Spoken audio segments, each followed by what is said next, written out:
आई बाबा, हे बघा, लग्नाची सगळी तयारी व्यवस्थित होईल, तुम्ही अजिबात प्रेशर घेऊ नका.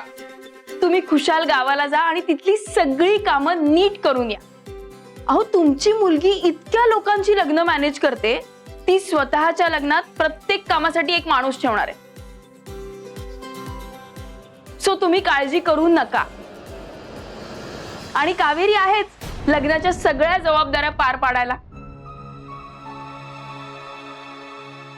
आई बाबा, तुम्हाला माहितीये का, रत्नमाला मॅडमच्या सगळ्या आवडीनिवडी तिला चांगल्या माहितीयेत. सो काळजी करण्याचं काहीच कारण नाही. मी आलेच. हो.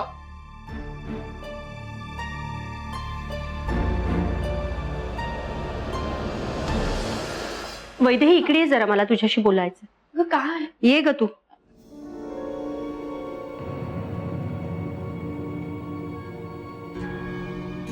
मला एक सांग, राजवर्धन आणि कावेरी यांच्यात काय नातं आहे?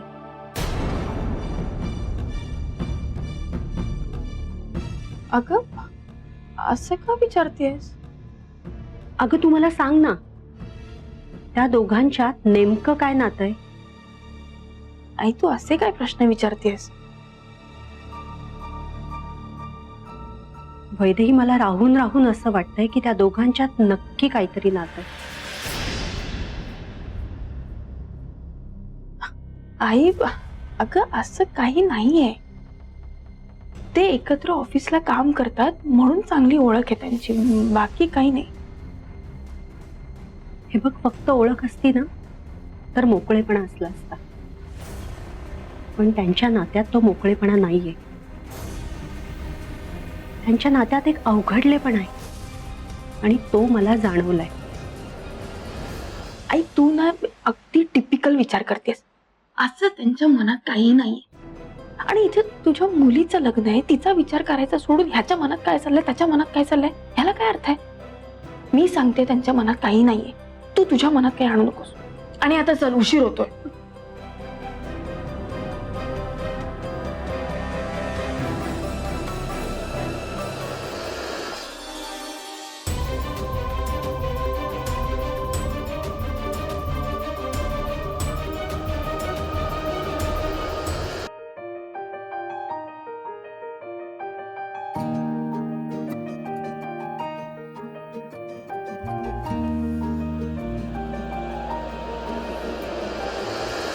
बापरे वहिनी, 2च आठवडे राहिलेत नाही लग्नाला आता.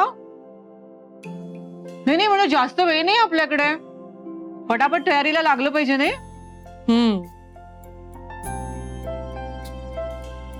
हो ना, सगळी शॉपिंग बाकी आपली. मला तर ना टेन्शनच आलंय की एवढ्या कमी वेळेत एवढी सगळी शॉपिंग कशी करणार होत आपण. लवकरात लवकर शॉपिंग करायला घेतली पाहिजे. काय ग, तुझ्या शॉपिंग जरा बाजूला ठेव, ती करता येईल कधी पण. बरं राज, लग्न कुठे करायचं काय डिसाईड केलंयस का, व्हेन्यू वगैरे?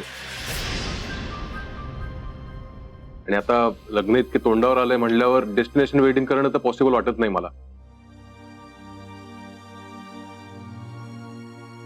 मला काय वाटतं, आपण एखादं हॉटेल बुक करूयात का?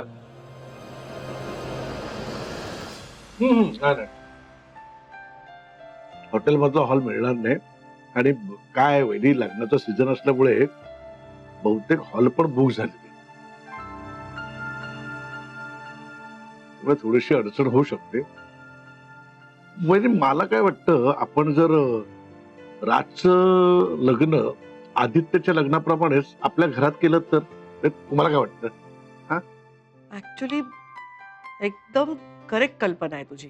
तसंच करूया आपण. हॉल बिल शोधायचं काही राहणार. हो. बाकी वैदेही छान दिसत होती ना. नाही म्हणजे वाटलं नव्हतं की साडीत वैदेही इतकी सुंदर दिसत असेल. हो ना.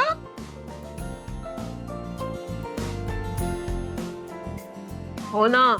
आणि सगळ्यात महत्वाचं म्हणजे साडी किती छान कॅरी केली तिने.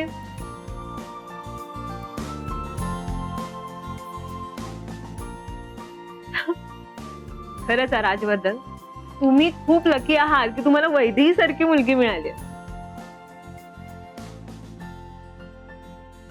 तुमची पेअर ना अगदी शोभून दिसते, just like made for each other.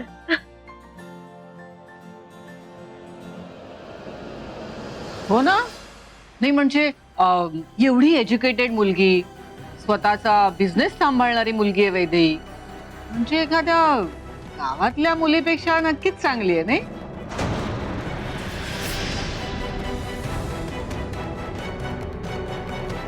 गावातल्या मुलीपेक्षा नक्कीच चांगली आहे नाही. हो आणि सगळं किती छान जमतं तिला. आज आज चहा किती छान बनवला होता तिने नाही का.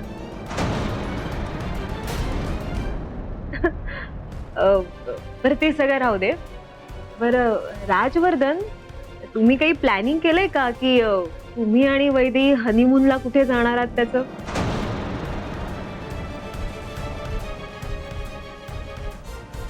नाही म्हणजे सांगण्याचं कारण असं की बुकिंग ना आत्ताच करून ठेवा, नंतर फ्लाईट मिळत नाही. पण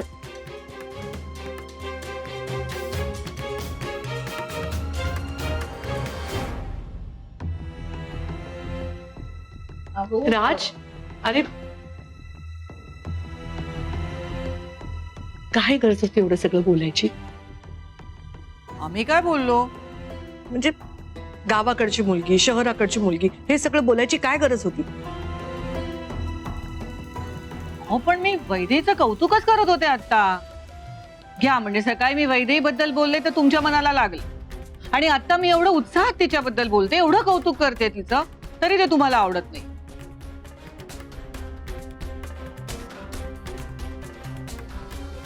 या घरात मी काही बोलायचंच नसेल तर तसं सांगा ना एकदा. नाही बोलणार मी काहीच.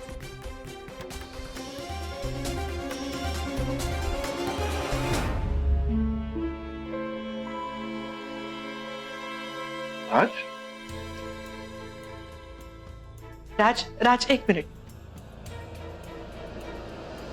कुठे निघालास?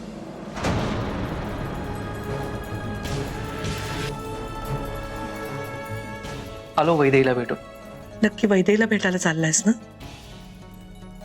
का कावेरीला?